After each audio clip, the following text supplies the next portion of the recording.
what you can with what you have, where you are. This life-changing quote from the 26th President of the United States of America, Theodore Roosevelt, applies to all of life.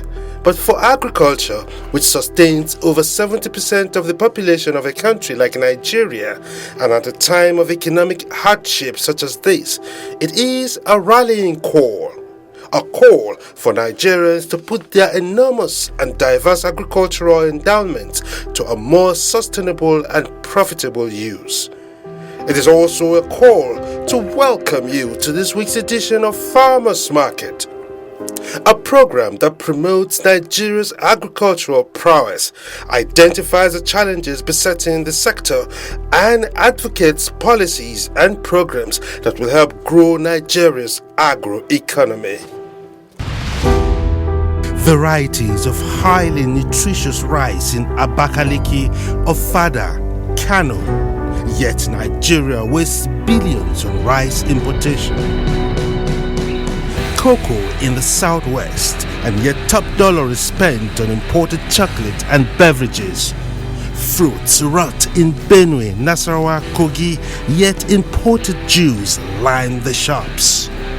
82 million hectares of rich arable land, yet no jobs, and food insecurity threatens. Our real wealth is in farming, livestock, hatcheries, fisheries, horticulture, and forestry. It's time to act different. Time to bring Nigerian farmers to the market. Farmers Market, growing Nigeria's agro-economy. Showing every Tuesday at 5:30 p.m. on AIT.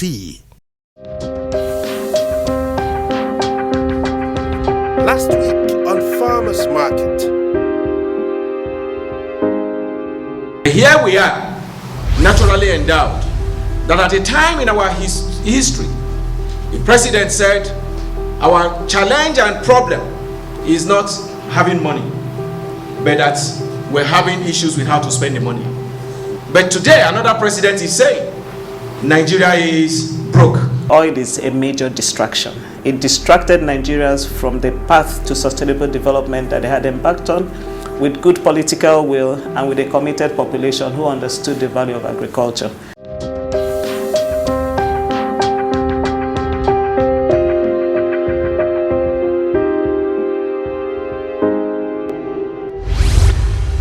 In this edition of Farmers Market, we explore the golden opportunity presented by the current economic crunch for Nigeria and its people to wean themselves from the vision-blurring influence of oil, embrace and develop the real sources of their wealth, which President Muhammadu Buhari has correctly identified as farming, livestock, hatcheries, fisheries, horticulture, and forestry.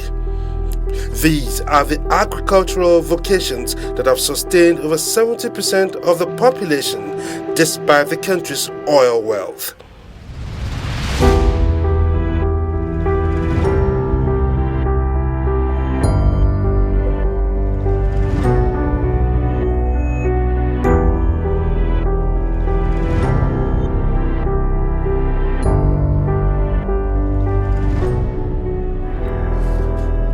Since Nigeria's return to democracy in 1999, many policies aimed at redirecting attention to the long-neglected agricultural sector have been introduced. But by far, the most popular and all-encompassing program was the Agricultural Transformation Agenda of the immediate past government of President Goodluck Jonathan. Launched in 2012, the Agricultural Transformation Agenda was aimed at unlocking Nigeria's enormous potentials by building commodity value chains and strengthening agricultural institutions. The targets of the program, driven by the Ministry of Agriculture under the leadership of Dr. Akinwumi Adesina, include increasing food production by 20 million tons by 2015, accelerating local production of staple food, reducing dependence on food imports, creating 3.5 million jobs and turning Nigeria into a net exporter of food. These are laudable targets which the current Minister of Agriculture, Audu Ogbe, admits are well thought out and will be retained by the Buhari administration. But not much else has been done to continue their implementation. Prices of food items have remained on the increase. An example is rice.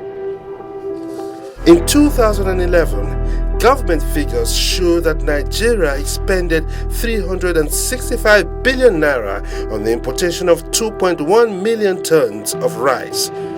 By 2014, Nigeria's rice consumption has risen to about 2.5 million tons, with imports climbing as high as 2 million tons. Nigeria spends 365 billion naira every year importing rice. It means we are spending 1 billion naira every day importing rice. If we continue with this particular trend, we will have to spend $55 billion importing rice by 2050, which of course we cannot afford. So that's why the president decided that we must launch a rice transformation agenda to make Nigeria self-sufficient in rice by 2015. Efforts by the last administration to reverse the trend were frustrated by the import waiver regime of the same government. Ironically, Nigeria is also the largest producer of rice in West Africa, but the failure to maximize the huge potentials in rice production has led to a heavy dependence on importation of the essential grain from Thailand, India, and Vietnam to meet the fast-growing rice consumption demands. Nigeria's huge appetite for rice is projected to hit 5 million tons in 5 years and over 30 million tons by 2050 at the rate of 7% per annum due to population growth. As the local market for rice grows, so too does the international market for some of the major food and cash crops produced in Nigeria. To give you an idea of the opportunities that exist, the Cassava Growers Association told the government that if they just make available 5 million hectares out of 85 million hectares of arable land in Nigeria, that they can deliver to the government in terms of revenue 9 trillion every year. That it's doable. And cassava is something that we have the highest yielding varieties. We have capacity for growing them. It is a staple in Nigeria, and you can produce and have space for export. You go to rice. Nigeria spent $2.6 billion from 2012 to 2015 on the importation of rice. If you just ban rice importation alone for 3-4 years, we will become self-sufficient. The infrastructure is there. Farmers have skills. The private sector have invested in paddy fields. It's just political will and having the right policy in place. If you look at cocoa, there's a cocoa deficiency of about 1 million metric tons in the international market. Chocolate producers are panicking. Nigeria presently produces between 250 to 300,000 metric tons of cocoa. The Agricultural Transformation Agenda set a target of reaching 500,000 metric tons of cocoa.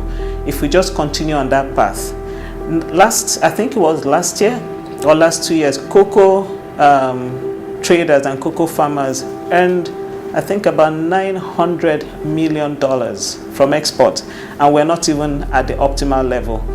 The opportunities in these crops are humongous. I'm just talking about just production, growing and just, maybe exporting or putting that on the table. If you adopt the value chain approach, you will create millions of jobs. One of the major challenges staring the Buhari administration in the face, even after 1 year in office, is that of rising cost of food.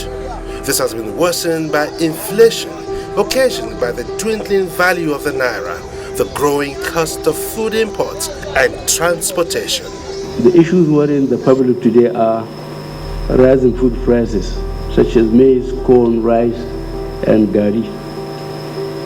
lack of visible impact of government presence on agriculture, lack of agricultural inputs at affordable prices, cost of fertilizers, pesticides, and labor compound the problems of farming. Extension services are virtually absent in several states. Imports of subsidized food products such as rice and poultry discourage the growth of domestic agriculture. The problems are many, but the good thing is that the solutions are not too far-fetched. Even before the passage of the much-delayed 2016 budget, the government had already started making policy decisions that will have profound impact on agriculture. For instance, the government had set timelines for the country to achieve self-sufficiency and also become a net exporter of wheat, rice, and tomato paste. We also noticed that some of the tomato paste coming into this country from some places are not good for our health, according to findings in NAFDAC. We intend to ban them shortly because now we have self-sufficiency in tomato production. Between Dangote and Erisco, the local capacity is sufficient. More processing factories will be built, so the women who grow tomatoes will have a place to sell their tomatoes and not wait by the roadside and watch the tomatoes rot away. However, less than 2 months after this pronouncement by the Minister of Agriculture, the plan is now threatened by the acute shortage of tomatoes in the country. It is so bad that one of the main local processors of tomato paste has been forced to suspend production, while the vegetable is almost absent from the meals of Nigerians because of its high cost. What is responsible for the scarcity of tomatoes? Well, that's a matter for another day. Now, with the details of the 2016 budget made public after President Buhari eventually signed it into law in May, it has become clear that there are more plans to improve agriculture. These include plans to announce deadline for achieving self-sufficiency in local production of maize, soya, poultry, and livestock. We intend to, out of the surplus from agriculture, revitalize and expand agro-allied processing, intensify local production and processing of cassava, of cocoa, of cashew, of fruits, of sesame seeds, and so on. This is the area that we see, potential area to increase employment opportunities for our youth, revitalize our processing, and so that we have our youth gainfully employed. In order to do this in agriculture, we need to have land available for that purpose. So we intend to utilize 5,000 hectares of irrigable land in the 12 River Basin Development Authorities and utilize 22 dams for commercial farming activities by prospective investors. Because for many crops, right now we only have one season because of the lack of irrigation. With irrigation, we could do 2 harvests in a year. The 2016 appropriation for agriculture is 75.80 billion naira, or 1.5% of the total budget. Capital is 46.17 billion, while 29.63 billion is earmarked for recurrent expenditure. Agricultural projects captured in the budget details include construction and rehabilitation of rural roads at the cost of 1.3 billion naira, support for 187,500 farmers across the country will go up 1.3 billion naira too, while extension services will take 939.7 million naira. Development of strategic grazing reserves, 940 million naira. Price stabilization and buyback, as well as price guarantee scheme, 940 million naira.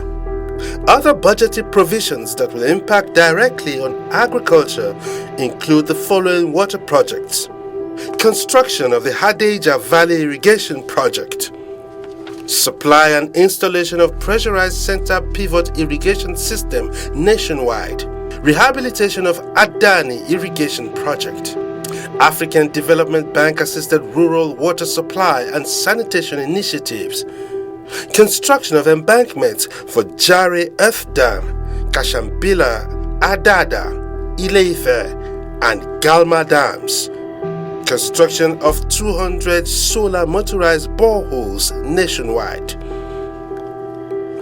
This year's appropriation for agriculture is a marked improvement on the 2015 budget in terms of fiscal allocation. Last year, the sector had to make do with a total of 39.1 billion naira, of which 32.2 billion was for personnel and overhead costs. Only 6.9 billion naira was earmarked for capital projects. Despite the laudable programs of the agricultural transformation agenda and the zeal of its drivers, the absence of political will and poor funding hampered its implementation. For instance, between 2011 and 2014, statutory allocation to agriculture was on a steady decline. In 2013, the total allocation to agriculture was 83.37 billion naira from the nation's budget of 4.920 trillion naira, representing 1.7%, and far below the 6.2% of the total budgetary allocation the sector got in 2009. Also in 2014, the budget was cut by 20.06% from the 81.4 billion naira allocation in 2013 to 66.64 billion naira. The 2016 budget is also not a marked departure from this trend, with appropriation for agriculture representing a paltry 1.5% of the total budget. Apart from this, the Buhari administration seems to be lagging in the development of a master plan for agriculture, especially at a time when Nigeria is in dire need of a clear direction in the drive for a viable alternative to oil. A time when the fate of Nigeria's economy hangs precariously on the real sector of agriculture and its value chains. I do not think that there has been enough that has been done. And basically, I think it is because there is no concerted plan. Because we need to put together a virile plan that we say what we can achieve in the short term, in the medium term, and then in the long term, and how the various elements of the plan will link with each other. I don't think we have done that. For example, when we talk of agriculture, the states, because it's not just the federal government we're talking about, the states are those who control land. Why is it that states that are crying that their revenues are in trouble are not making any efforts to actually move into agriculture so as to bolster their own incomes? There are commodities that can be produced and harvested within a year. If states invested in those, we will not be importing tomato from Ghana. We will not be importing other commodities from across the region. Even banana, we find that it is Cameroon banana that is regarded as a prime consumption in Nigeria. The states need to realize that they are sitting on virile assets, the land. One of the weaknesses of our people, we Africans, is that we don't very often have that capacity of anticipating the future and preparing for it. We have that weakness of allowing the future to catch up with us. We have that weakness of allowing ourselves to pursue a departed express train, which is why today we're short of electricity, short of schools, short of railways, short of health facilities and so on. But under the leadership of His Excellency President Muhammadu Buhari, we have begun to translate his vision of the present and future for the revival and transformation of the agricultural sector in Nigeria over the medium term, that's 2016 to 2020, into a virile engine of growth and accelerated national development through the development of a roadmap for the sector. What follows now is a synopsis of that roadmap, which we shall launch more formally in the near future.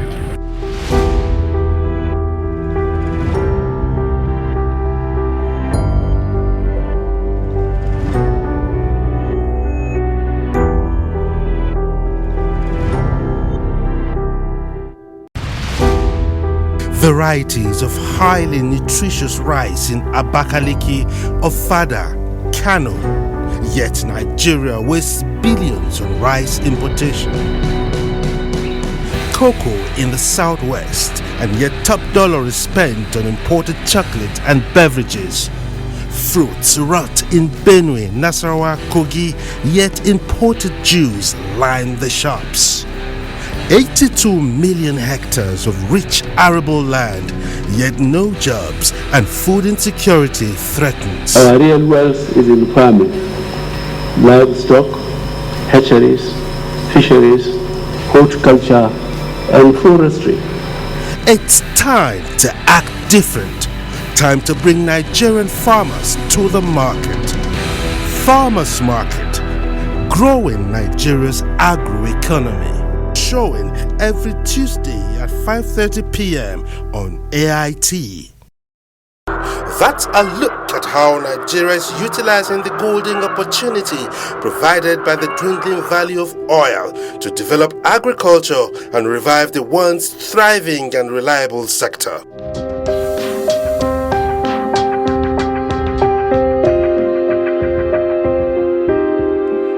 Next week on Farmers Market, we're beginning our focus on Nigeria's numerous cash and food crops, as well as poultry and livestock production.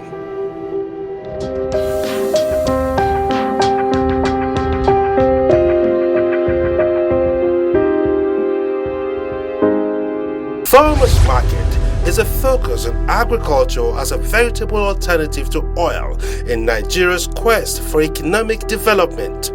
We invite you to be a part of this paradigm shift. Let's harness our agricultural potentials across the country. Let's celebrate our successes. Let's bring the Nigerian farmers to the market and develop our agro-economy once again. For sponsorship and advert placement, please contact us on 0809 566 0090. Email us on aitfarmersmarket@gmail.com. Follow us on Twitter and like our Facebook page. It's facebook.com/AITfarmersmarket. Join us again next Tuesday at the same time and on the same station for Farmers Market. Thanks for watching.